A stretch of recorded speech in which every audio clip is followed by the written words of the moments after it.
Certains voudraient que vous baissiez les yeux. Bientôt, vous ne pourrez plus boire ou manger comme autrefois. Avec le Covid, on vous a caché la vérité sur les masques et le dépistage massif. Petit à petit, ce que l'on pouvait dire hier n'est plus possible aujourd'hui. Google et YouTube nous pénalisent.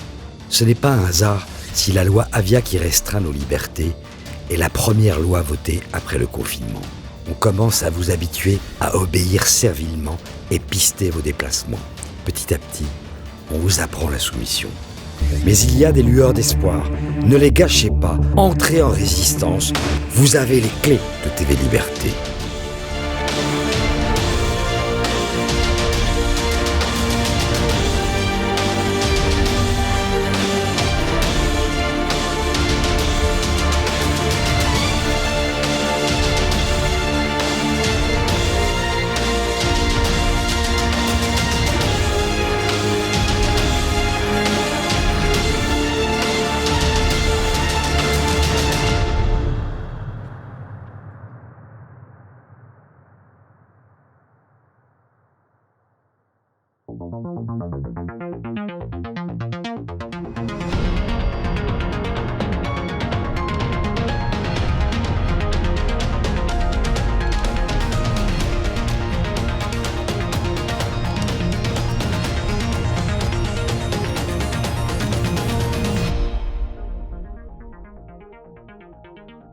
Bonjour à tous et bienvenue dans ce nouvel immédiat. Bonjour Jean-Yves. Bonjour Nicolas. Au sommaire, l'image de la semaine. Aux États-Unis, un couple armé a défendu sa propriété après une intrusion violente d'émeutiers. Une scène déjà culte qui a été scandaleusement présentée par les médias français. L'offensive anti-blanc continue. L'Oréal qui veut supprimer le terme blanc de ses produits, l'Obs qui évoque la fragilité des blancs ou encore le JT de France 2 qui compte les noirs chez les commissaires de police. Cette semaine aura marqué une accélération de la haine anti-blanc complaisamment relayée par les médias. L'AFP qui publie un bobard énorme, la censure des dissidents sur YouTube. Dans ce numéro d'Immédiat, nous reviendrons sur l'actualité médiatique de la semaine dans notre traditionnelle revue de presse. La vague verte. Le second tour des élections municipales a eu lieu ce dimanche et les médias se sont focalisés sur la prétendue déferlante écologiste. Mais en réalité, la vraie lame de fond potentielle ne serait-elle pas verte islamiste? Immédiat numéro 305 avec Jean-Yves Le Gallou, c'est parti.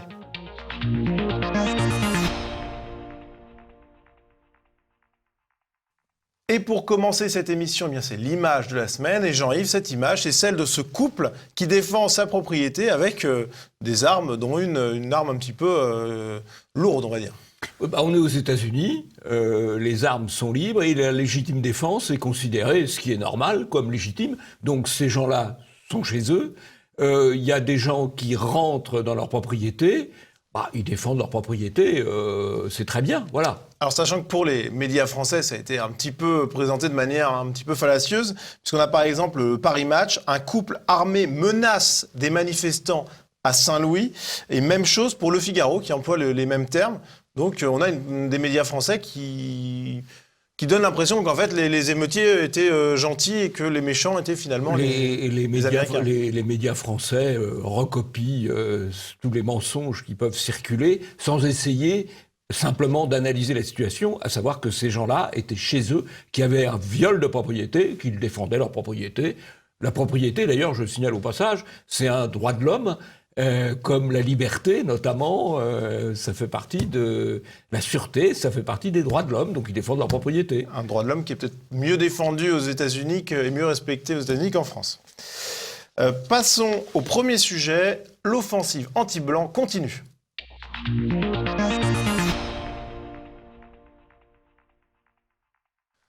Cette semaine aura donc marqué une accélération dans l'offensive anti-blanc. On commence avec cette nouvelle annoncée par L'Oréal. Blanc, blanchissant, éclaircissant, ces mots ne sont désormais plus les bienvenus dans l'univers L'Oréal. Ce samedi, le groupe a annoncé vouloir modifier sa stratégie marketing dans un contexte mondial de manifestations antiracistes. Une prise de position qui fait écho à des dizaines d'autres ces dernières semaines. D'autres entreprises ont décidé d'apporter un soutien financier aux communautés minoritaires. Des millions de dollars ont ainsi été promis par Netflix ou Google pour financer la lutte contre la discrimination raciale. Oui, c'est assez amusant parce que L'Oréal, ils vendent entre guillemets des produits de beauté. Alors il y a des produits de beauté qui éclaircissent, donc il ne faut plus en vendre. Ils vendent aussi des produits contre l'âge. Mais je me demande si vendre des produits contre l'effet de l'âge, c'est pas de l'agisme. Ouais, puis donc ils vont ruiner leurs affaires. Ils vendent aussi des produits pour bronzer. Pour bronzer aussi, oui. Alors là, c'est du blackface. Ah oui, non, là, ils sont en train de ruiner leur commerce. D'ailleurs, objectivement, leur décision a fait l'objet de pas mal de critiques sur les réseaux sociaux, ce qu'on appelle en franglais un bad buzz. Voilà. Qui s'est même traduit dans la bourse. Et qui s'est même traduit par une petite chute de leur cours de bourse, si ça pouvait leur servir de leçon, et servir de leçon aux grandes entreprises, puisque les grandes entreprises, les grandes multinationales sont à fond dans le soutien au mouvement Black Lives Matter, et on peut dire qu'il y a un véritable totalitarisme d'entreprise. C'est-à-dire que les grandes entreprises ne se contentent pas de vendre des produits, elles veulent imposer une vision du monde, elles veulent choisir leur personnel non plus sur des critères de compétences, mais sur des critères ethniques. Il y a un véritable problème parce que comment fonctionnait le régime totalitaire en Union soviétique ? Après le goulag, il y a eu le goulag, puis après il n'y avait plus trop le goulag. Mais par contre, quelqu'un qui pensait mal ou qui ne correspondait pas au code du parti, on ne le recrutait pas dans l'entreprise. Eh bien, c'est un peu ce que font aujourd'hui les très grandes entreprises, les très grandes multinationales. C'est très inquiétant. Et justement, L'Oréal a une politique même de discrimination positive, puisque on le voit, en 2007, ils avaient déclaré au Monde, un responsable de L'Oréal avait déclaré, le patron même de L'Oréal avait déclaré « Lorsque nous rencontrons un candidat qui a un prénom d'origine étrangère, il a plus de chances d'être recruté que celui qui porte un prénom français de souche. » Tout ça, Jean-Yves, alors que le conseil d'administration de L'Oréal, on a les images. Globalement, il n'est pas très... Il est blanc de blanc. Ouais, il est plutôt blanc. Il est à peu près... Alors, il faut dire que L'Oréal a été victime de la loi Pleven parce qu'ils ont été condamnés au titre de la loi Pleven, je crois en raison des déclarations d'un de leurs créateurs. Donc, ils ont été condamnés et après, ils ont fait repentance et ils ont annoncé, le patron a annoncé qu'il allait faire de la discrimination, mais cette fois, la discrimination qui est bien vue. Car la loi est absolument hallucinante. La loi interdit les discriminations. Sauf qu'il y a les discriminations qu'on interdit réellement, celles qui peuvent avantager ou qu'on soupçonne d'avantager les Européens, et les discriminations qu'on encourage, qu'on appelle positives. Enfin, la discrimination positive pour les uns, c'est la discrimination négative pour les autres, qui, elles, sont autorisées. On est dans un monde de fous. Alors, illustration de ce monde de fous avec cette information qui démontre bien que le concept de racisme systémique n'est pas forcément très évident. C'est Sputnik qui nous l'apprend, un dealer qui est remis en liberté. La justice estime qu'il a été contrôlé parce qu'il est noir. Sauf que, Jean-Yves, l'un des agents qui a contrôlé cette personne, ce dealer, était noir lui aussi. Donc, une information incroyable. C'est comme dans l'affaire Traoré, où deux des interpellateurs sont antillais. Donc, il n'y a pas de racisme. Évidemment, si on interpelle plus de Noirs ou plus de musulmans par rapport au reste de la population, c'est aussi parce que y a un pourcentage important des dealers qui sont noirs ou musulmans. C'est comme ça. Ça ne veut pas dire que tous les Noirs et tous les musulmans sont dealers. Mais voilà, donc... il faut bien, si on ne peut plus arrêter les gens au motif qu'ils n'ont pas la couleur qui convient, ça va être le grand bonheur chez les dealers. En tout cas, cette information assez incroyable, elle a été reprise par Sputnik et TVL, mais absolument pas du tout dans les médias dominants, à part le Parisien local qui a fait un petit entrefilet. Et donc, information passée sous silence. C'est l'occultation. Autre actualité, c'est cet article publié dans l'Obs. Le blanc, c'est être fragile. Jean-Yves, donc le blanc serait fragile selon l'Obs. Alors le blanc, il n'a pas de chance parce que ou il est suprémaciste et agressif et dominateur, alors ça c'est pas bien du tout, ou alors il est fragile, c'est le Baptou fragile. C'est quand même amusant de voir l'équipe de blanc du Nouvel Obs qui reprend la formule des banlieues sur les Baptou fragiles. Oui, c'est vrai. Ouais. Sachant que l'auteur, effectivement, de ce papier, qui est Xavier Delaporte, qui est un journaliste qui est chroniqueur pour France Inter notamment, n'est pas forcément un modèle de virilité a priori, si l'on en croit sa photo. Et effectivement, quand on regarde la rédaction de l'Obs, les images qu'on a, on se rend compte finalement bien que l'Obs est quand même un média qui est très largement blanc, tout simplement.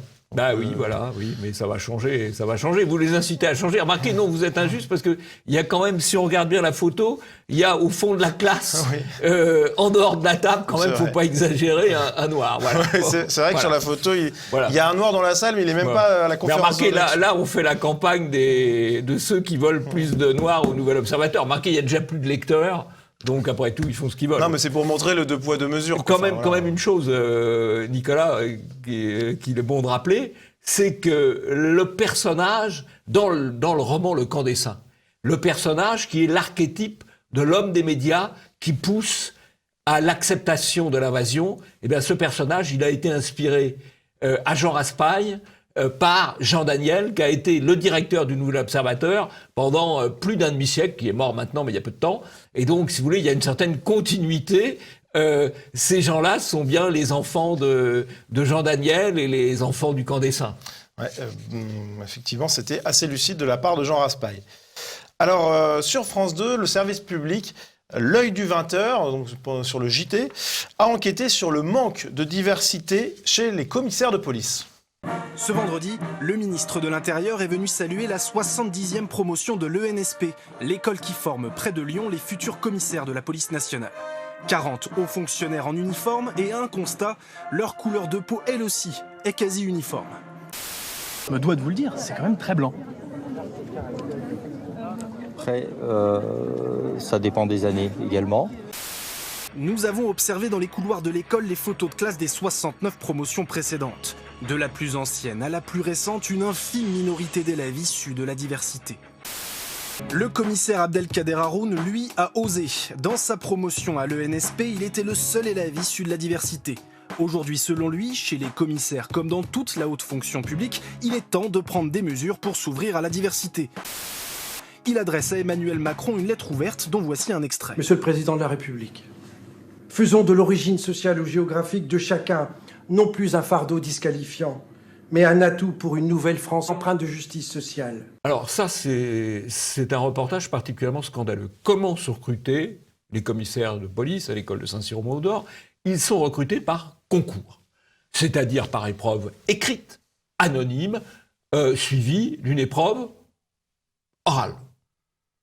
Et donc, il sort, a priori, les meilleurs. Pas tout à fait les meilleurs d'ailleurs, parce que ceux qui passent commissaire de police, c'est souvent ceux qui ont raté l'école de la magistrature. Mais c'est quand même les meilleurs de ceux qui restent. Voilà.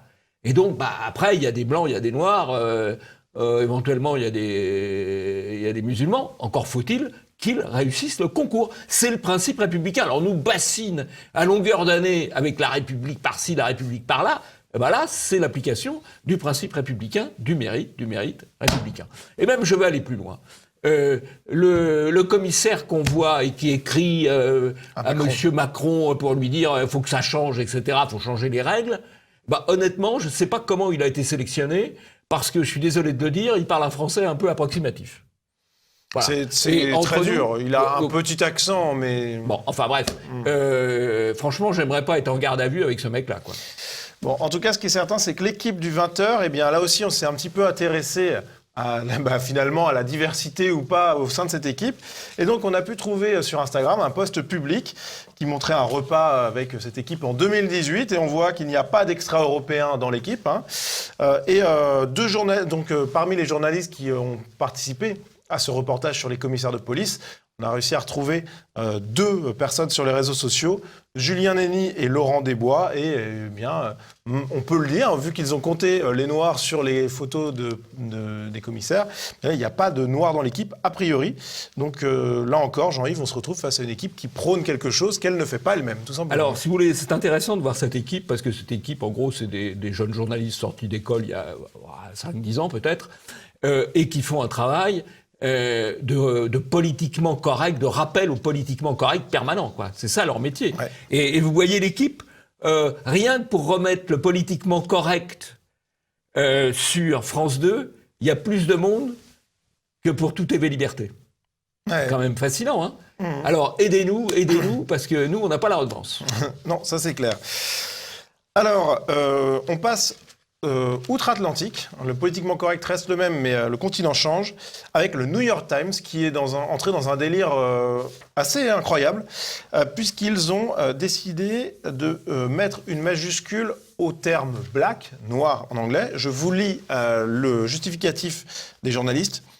« Nous croyons que ce style transmet le mieux les éléments d'identité et d'histoire commune et que cela reflète notre objectif d'être respectueux de tous les peuples et communautés. Nous conservons l'emploi de la minuscule pour le terme « blanc ». Il est moins vrai que le terme « blanc » désigne une culture et une histoire commune et partagée. De plus, des groupes haineux et des suprémacistes blancs ont depuis longtemps favorisé la capitale à ce terme, blanc donc, ce qui en soi constitue une raison suffisante pour éviter de le faire. Jean-Yves ? Alors ça c'est grandiose parce que les Blancs, ils partagent évidemment une histoire, une culture commune, même plutôt plus longue que beaucoup d'autres. La seule culture qui est aussi longue que la culture européenne, la seule histoire qui est aussi longue, c'est l'histoire chinoise. Voilà. Bon, donc franchement, c'est un argument qui tient pas la route. Pour le reste, il y a des règles typographiques. En tout cas, il y a des règles typographiques en français. C'est-à-dire que quand on parle d'une personne noire, on met un N majuscule. Oui, un noir, une personne noire, N minuscule, un noir, N majuscule. Une personne blanche, B minuscule. Un blanc, B majuscule. Voilà, c'est ce qu'on fait. C'est cohérent, en règle on va dire. Typographique, c'est cohérent. Voilà. Et encore une fois, maintenant en français, il faut garder le mot blanc, noir, alors qu'on va nous imposer le mot black, semble-t-il, plus valorisant. Voilà. Bah en tout cas, le New York Times, arrêter, le New York Times, ils ont décidé sciemment de faire quelque chose où il n'y avait pas d'équivalence entre les blancs et les noirs. Il y a une supériorité des noirs. Ils ont fait quelque chose de, disons le mot, ils introduisent une discrimination raciale dans la typographie. Voilà, il n'y a plus de limite. Ouais. Il n'y a plus de limite. Bon, les gens du New York Times sur la tête à peu près la même bande que celle de France 2 ou du Nouvel Observateur. Il y a un peu plus de diversité, mais dans le comité éditorial, on retrouve sur 12 personnes seulement 2 extra-européens. Donc évidemment, c'est pas une diversité incroyable non plus. Hein, on est d'accord. Mais il y a un petit peu plus, aux États-Unis, il y a un peu plus de diversité qu'en France ou sur le service public. Alors, retour en Europe avec la douche écossaise. Cette semaine, c'était au tour de l'Écosse de subir une attaque au couteau sur son sol. Le coupable, c'était un migrant extra-européen. Mais pour les médias français, bien aiguillés par l'AFP, il faut le dire, ça n'a pas été très clair tout de suite. Jean-Yves, on l'a vu, il y a eu une petite mésentente sur l'identité de... L'AFP a son petit bobard... où on définit comme un homme blanc, un migrant, je crois, libyen, hein, me semble-t-il, voilà. Un clandestin libyen, plus ou moins, qui a obtenu plus ou moins le droit d'asile. On le définit comme un homme blanc, comme ça va mieux, comme ça, là. Blanc, c'est forcément péjoratif, c'est incroyable. Puisque l'acte est condamnable, c'est forcément un blanc. C'est l'AFP. L'AFP, ils sont en roue libre. Hein. Ouais. Ils sont en roue libre, l'AFP.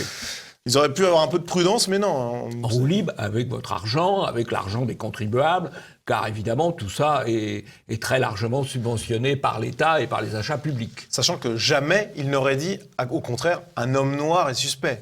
Ils auraient dit un homme est suspect, mais bon, rien de plus. Bref. Alors pour conclure sur ce chapitre, il nous a semblé important de basculer sur l'analyse du cas de Reddit, qui n'est pas un média en tant que tel, qui est l'un des sites les plus consultés au monde. C'est un grand forum de discussion où échangent des centaines de milliers, voire des millions de personnes.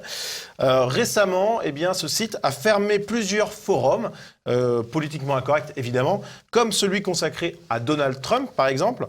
Mieux, ils ont publié de nouvelles conditions d'utilisation pour leur site, selon lesquelles les propos haineux seraient sévèrement punis, sauf ceux visant des groupes majoritaires. Donc ici, il faut comprendre en fait tout simplement les Blancs. Alors cette formulation, elle a été abandonnée suite aux critiques massives, mais voilà qui nous donne quand même une bonne idée de l'avenir. Jean-Yves, ça sent pas très bon pour les Blancs là. Oui, de l'avenir, je dirais même du présent, parce que objectivement, aussi bien sur Facebook, dirigé par le préfet Soli en Europe, que sur Twitter, la censure pour propos haineux intervient pour tout propos critique de l'islam ou de l'immigration, pas haineux, simplement une analyse qui peut être critique, et n'intervient pas pour les torrents de haine réelle diffusés contre la majorité, finalement, contre les représentants de la majorité, en tout cas en France encore. Donc simplement, la maladresse de Reddit, c'est de l'avoir écrit. Oui, c'était assez incroyable quand même, pour le coup, mais voilà. Et pour finir sur ce point, il est intéressant, à notre sens, de se pencher un petit peu sur le cas belge, puisque le roi de Belgique a présenté ses excuses pour la colonisation du Congo. Et dans l'émission de Sonia Mabrouk sur Punchline, l'historien Jean Descartes a proposé une lecture assez intéressante de cette repentance. Je voudrais simplement prendre l'exemple russe, qui est très frappant dans la sagesse. Aujourd'hui, par exemple, à Novosibirsk, en Sibérie centrale, vous avez une grande statue de Lénine. Il y en a à Leningrad, devenu Saint-Pétersbourg. Mais vous avez à 300 mètres de là, et j'y ai assisté, à la réinstallation du tsar Alexandre III, sa statue, c'est-à-dire le père du dernier tsar. Pourquoi avez-vous le tortionnaire et le tsar francophile face à face? Réponse des Russes qui me paraît une bonne leçon pour tout le monde. Les deux font partie de l'histoire. Voilà, pour une approche nuancée de l'histoire. Voilà. Et une connaissance réelle.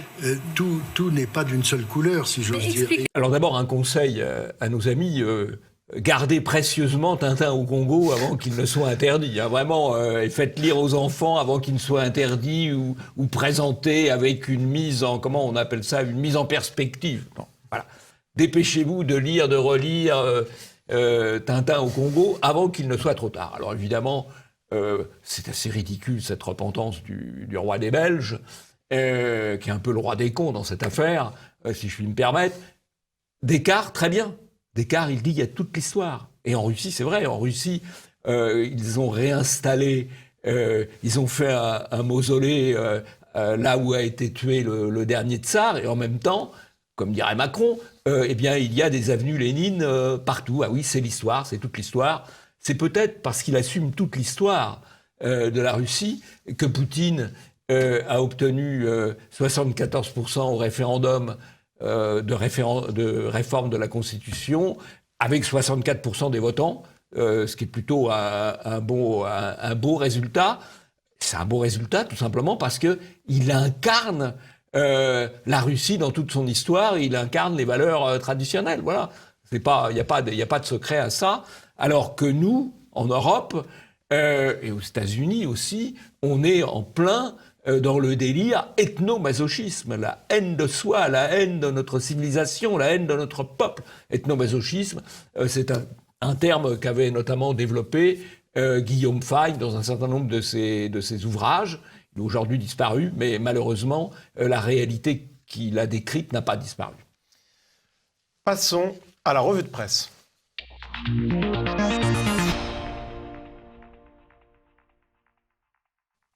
Alors pour commencer cette revue de presse, Jean-Yves, je vous propose de regarder une vidéo. C'est une personnalité qu'on connaît bien à Immédiat et on va essayer de deviner qui ça peut bien être. Je suis déjà au bout du rouleau. L'Africain, viens là que je te pousse. Africain. Alors cette personne qui se grime en Yannick Noah en africain, eh bien, il s'agit de Gilles Verdez. En plein blackface. Exactement. Oh là là. Avec un blackface. On ne peut plus faire confiance à personne. Eh non. Hein, un homme de gauche, une grande conscience antiraciste. Ah, ça fait mal. Les images font mal parce qu'effectivement, lui, il a sévèrement critiqué le blackface. Ouais. Et finalement, on retrouve une archive de lui qui en faisait. Ça fait mal. Hein. Ah là là là. Le slip français, on est mort. Oui, c'est vrai. Alors, autre actualité, eh bien, c'est Jean-Yves, l'AFP, l'agence France Presse, qui s'est retrouvée... France Presque, c'est vrai que c'est votre bon mot, qui a publié une dépêche qu'on retrouve ici dans la tribune. Le plus grand fonds de pension suédois se retire des énergies fossiles. Sauf que, Jean-Yves, cette dépêche, eh bien, elle était basée sur une fake news. Oui, c'est-à-dire c'est une opération, un mensonge, ouvertement lancé par Extinction Rebellion. Un groupe d'activistes écologistes liés à Soros. Et l'AFP a repris sans vérifier Et les journaux, y compris les journaux économiques, comme La Tribune, ont repris aussi, sans vérifier. Ça avait le label AFP, donc ça devait être vrai, hein, forcément. Voilà, l'AFP, là, ils se font quand même très très fort. Alors, ce qui est d'ailleurs intéressant, c'est de voir que quand ils corrigent, fonds de pension suédois, ils disent la fausse information d'Extinction Rebellion. Ouais. Ben oui, mon coco, mais c'est pas la fausse information d'Extinction Rebellion. Extinction Rebellion, qui a repris leur communiqué sans vérifier? C'est l'AFP. Donc c'est la fausse information de l'AFP. C'est la fausse information de l'AFP. Ils sont en grande forme. 2 bobards en un seul immédiat. À ce rythme-là, qu'est-ce qui va se passer pour la prochaine cérémonie des bobardeurs? Comment on va faire? Ils vont avoir une cérémonie dédiée, et puis les autres vont concourir en face. Là, vraiment, il faut qu'ils se calment. AFP, ils ont un service AFP factuel. Au lieu d'aller corriger les autres, ils devraient se corriger eux-mêmes. Alors, dans l'actualité, eh bien, on a également Apolline de Malherbe qui va succéder à Jean-Jacques Bourdin dans la matinale de RMC. C'est une nouvelle. Bon, c'est pas un séisme, on va dire. Non, c'est une journaliste politiquement correcte qui succède à un journaliste politiquement correct. C'est une propagandiste qui remplace un propagandiste. Voilà. Bon. Voilà. C'est pas un bouleversement incroyable. Non, c'est pas un bouleversement incroyable. Par contre, ce qui est peut-être un bouleversement, c'est cette censure, Jean-Yves, opérée par YouTube de plusieurs comptes. On a par exemple Dieudonné, qui a vu sa chaîne supprimée. Mais aux USA, en même temps, il y a également eu Stéphane Molyneux, qui est un philosophe, Richard Spencer ou encore American Renaissance. Toutes ces chaînes ont été supprimées. La censure est toujours une mauvaise nouvelle, qu'on soit d'accord ou pas avec... et Dieu sait si ces comptes-là sont différents les uns des autres. Hein. Le compte de Dieudonné et le compte d'American Renaissance, ça n'a pas grand-chose à voir. Mais c'est toujours une mauvaise nouvelle. La censure est toujours une mauvaise nouvelle parce qu'on sait quand ça commence, on ne sait pas quand ça s'arrête. Ou plus exactement, on sait que ça ne cesse de s'étendre. Voilà. À terme, ces grandes plateformes devraient quand même faire attention parce que la censure finit toujours par être contournée. Et donc... il y aura d'autres plateformes qui prendront leur place. C'est quand même ça la vie. Alors, autre actualité cette semaine, c'était bien évidemment le débat Éric Zemmour contre Bernard-Henri Lévy. Et on va se focaliser sur un article du Point dans lequel on apprend que Bernard-Henri Lévy a mis Éric Zemmour KO, c'est le terme. Donc, assez étonnant comme article. Tout le monde n'a pas vu la même émission. Alors, ce qui est assez amusant, c'est que c'est dans le Point. Le Point, BHL, Bernard-Henri Lévy, y est éditorialiste. Le Point, le propriétaire, c'est Pinault. Et Pinault a fait en partie la fortune de BHL, puisqu'il a racheté l'entreprise de bois précieux de son père, je crois pour 700 millions, ce qui n'est pas une petite somme, pas inintéressante. Donc en fait, c'est BHL qui dit du bien de BHL, en gros. Hein, voilà. Et alors, qui dit du bien de BHL ? C'est un étudiant qui a fait une maîtrise et prépare, paraît-il, un doctorat sur les grandes œuvres de BHL en Bosnie. Alors voilà. Le thème de son mémoire, c'est les grands intellectuels pendant la guerre de Bosnie. C'est bien ce que je dis. Oui, c'est bien ce que je dis. Quel plus grand intellectuel que Bernard-Henri Lévy. C'est quand même assez drôle. Il n'y a plus de limite à l'indécence. Ouais, là-dessus, c'est assez visible. Alors, toujours sur la thématique Zemmour, on a Serge Nedjar, le patron de CNews, qui est interviewé dans Le Parisien et qui déclare finalement, qui affiche son soutien à Éric Zemmour en déclarant qu'il sera là à la rentrée. Et donc, ça, c'est plutôt une bonne nouvelle, on va dire. Oui, il faut dire qu'il est passé de 80 000 spectateurs à 500 000 dans la tranche horaire. Environ 400 000. 480 000. Ouais. 400, enfin, il a multiplié par 5 ou 6. Oui, 6, oui, il a multiplié par 6. Bon, c'est pas mal. Ça n'est qu'un début. Continuons le combat. Et enfin, pour terminer cette revue de presse, Jean-Yves, ce tweet de Laurence Haïm, qui est une journaliste et ex-porte-parole de Emmanuel Macron, qui tweet « Je suis de plus en plus triste de voir l'Amérique que j'aime dans cet état. Le journalisme émotionnel que je revendique a des failles, désolé. » Oui, alors c'est bien. Elle avoue qu'elle fait du journalisme émotionnel, alors qu'elle devrait faire du journalisme factuel. Journalisme émotionnel, ça s'appelle la propagande. Journaliste factuel, voilà. Encore une propagandiste. Ouais, mais vraiment, ça serait intéressant de distinguer dans les journalistes ceux qui sont encore journalistes et ceux qui sont devenus des propagandistes. C'est malheureusement la très grande majorité. En dehors des médias alternatifs, bien entendu. Voilà, c'est sûr qu'il y a immédiat. On voit que les propagandistes sont de plus en plus nombreux. Passons au deuxième sujet, la vague verte.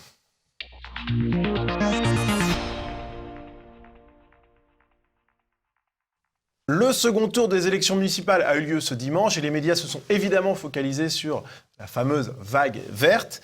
Alors, mais avant de s'intéresser à cette supposée déferlante, eh bien Jean-Yves, je vous propose de revenir sur une prédiction de l'inénarrable Christophe Barbier. Le vendredi 26 juin, il donnait son pronostic d'expert sur la participation à ce second tour des élections municipales. Il y a beaucoup d'abstention, quoi. Oui, il y a beaucoup d'abstention. On est encore à 35% de gens qui sont sûrs d'aller voter et 24% qui disent qu'ils y sont sérieusement. Si ça se totalise, on va quand même être à 59% de participation. Il est toujours aussi parfait, Barbier. Il annonce 59% de participation, il y a 59% d'abstention. Le chiffre était bon.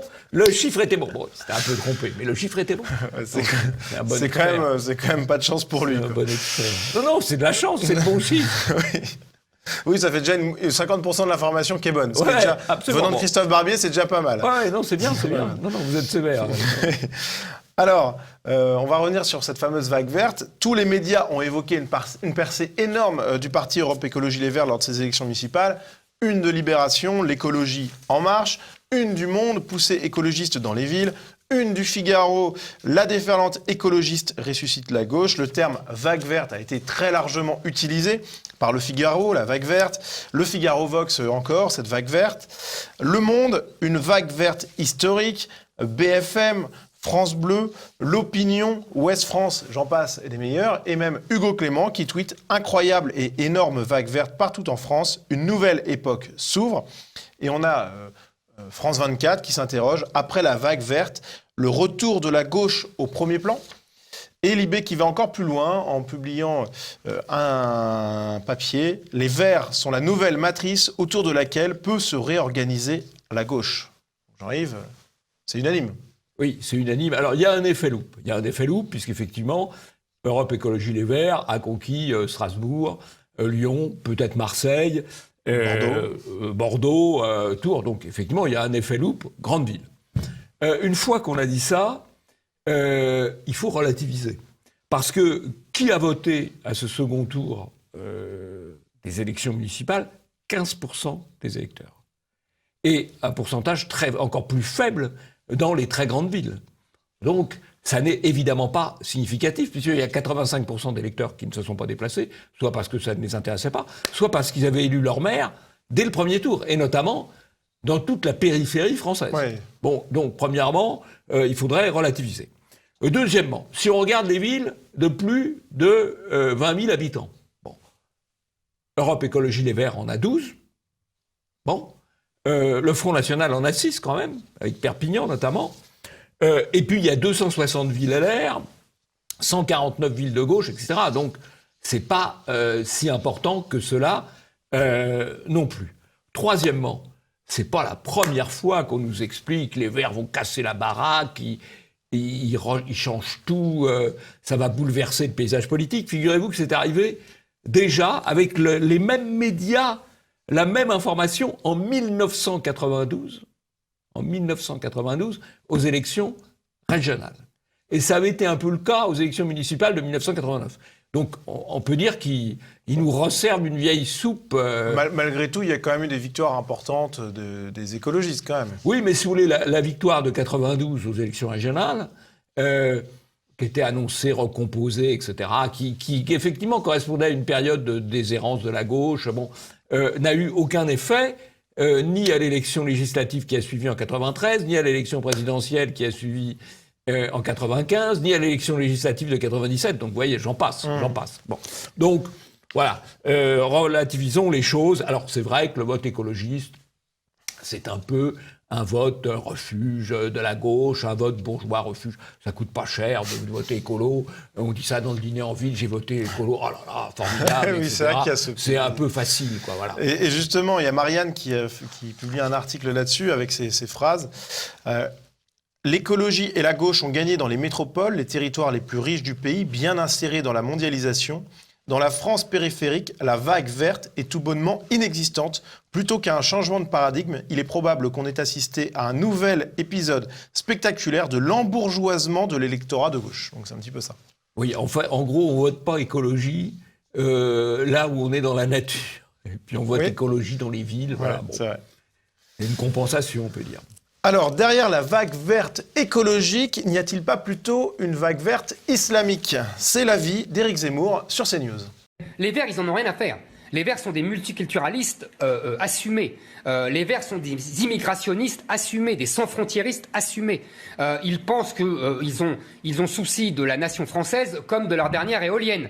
Si vous voulez, le vert des Verts correspond, comme par hasard, au vert de l'islam. Il y a, si vous voulez, une alliance composite entre tous ces gens qui est derrière le vote vert. Oui, alors effectivement, la vague verte islamique derrière la victoire écolo, il y a 2 exemples, mais il y en a d'autres, bien sûr.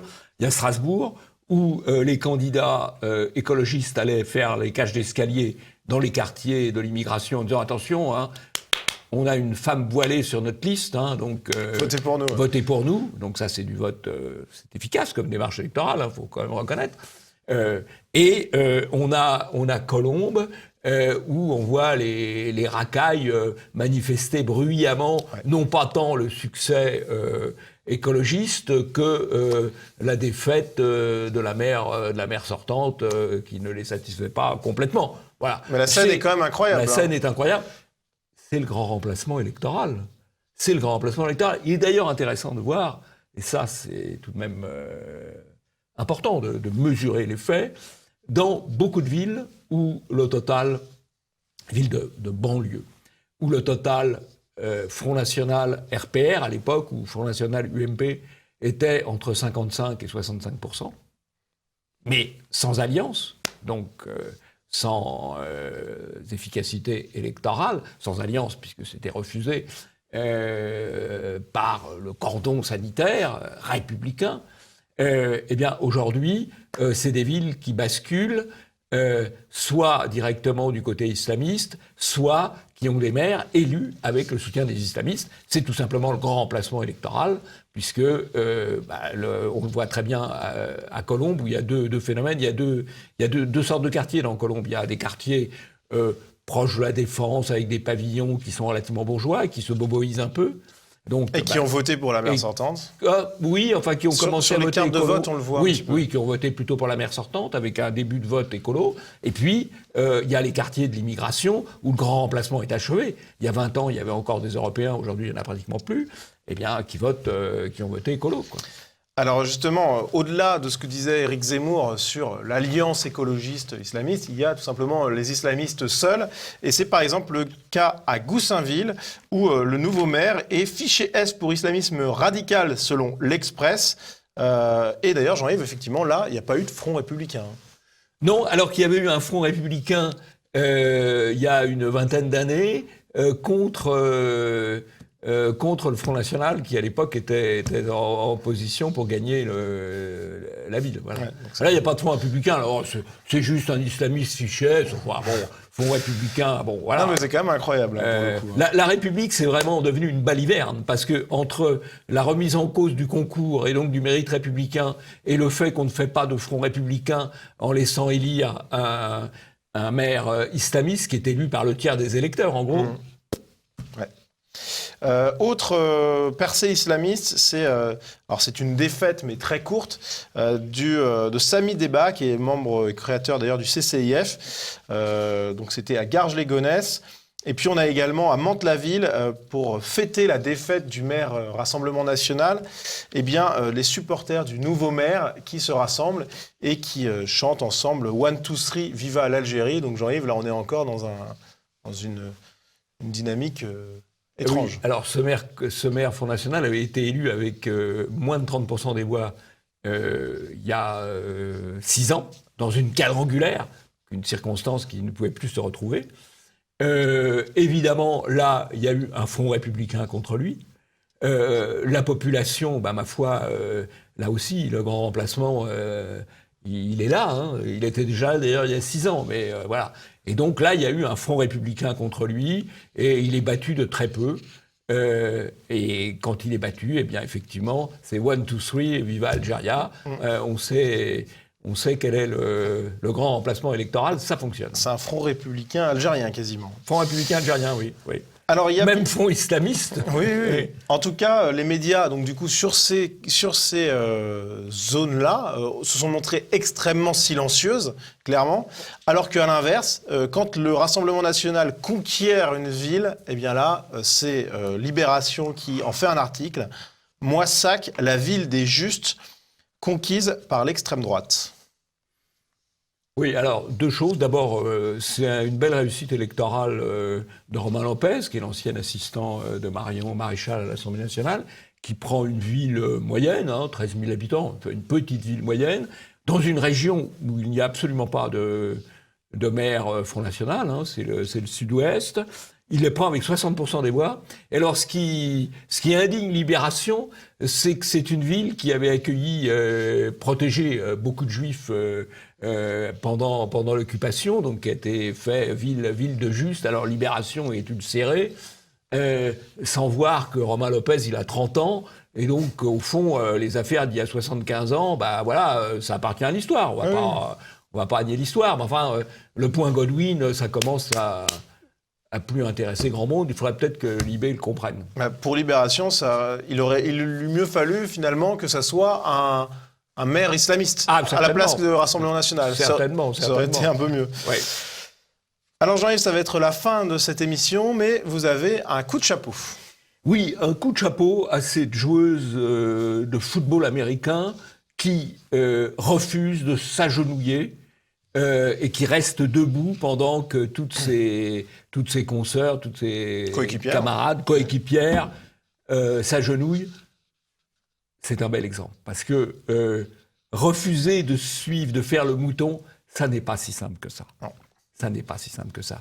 Elle se tient debout, elle relève la tête. Bravo, c'est ce qu'il faut faire. Effectivement, c'est un symbole fort qui mérite d'être partagé, médité en ces temps de soumission. Et imiter, y compris quand on est au bar avec des copains et on n'est pas obligé d'accepter la bouillie générale. C'est vrai. La résistance, c'est d'abord dans la tête et c'est quotidien. Bien, c'est sur cette note très positive et combative que nous avons terminé cette émission. Merci à vous de l'avoir suivi. Et Jean-Yves, on se dit à la semaine prochaine. À la semaine prochaine.